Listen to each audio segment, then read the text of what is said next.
Mereka tidak berjalan cepat, tapi langkah mereka lebih tenang dari sebelumnya. Gurun yang kemarin terasa asing, kini seperti pulang. Zafirah di depan, memandu langkah. Di sampingnya, Rayyan berjalan perlahan dengan tongkat kayu yang sebelumnya dibawa Ilham. Ilham sendiri tidak lagi banyak bicara, tapi ia tersenyum lebih sering. Dan Faris, tak satu kata pun keluar darinya. Tapi matanya tidak lagi ragu. Ia tahu, kini ia bukan hanya pengiring, tapi bagian dari cahaya itu sendiri. Saat menara Nuraniyah mulai terlihat dari kejauhan, Zafirah berhenti.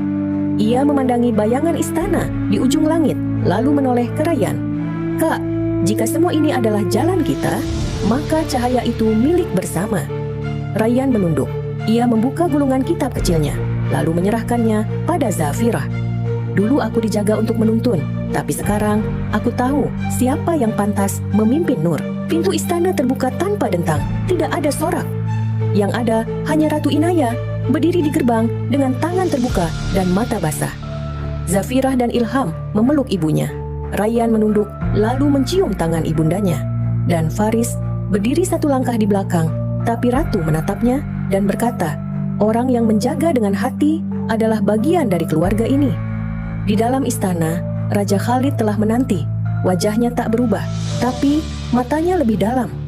Ia memandang kitab kecil dan kalung di leher Zafirah, lalu berkata, "Kalian tidak kembali sebagai anak-anak. Kalian kembali sebagai cahaya yang Allah titipkan untuk kami." Zafirah berdiri di tengah aula istana.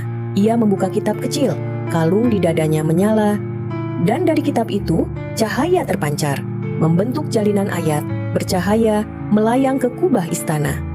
Dari atas menara, cahaya itu keluar, membelah langit.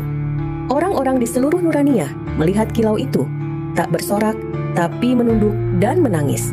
Karena mereka tahu, bukan kekuasaan yang kembali, tapi nur yang pernah hilang.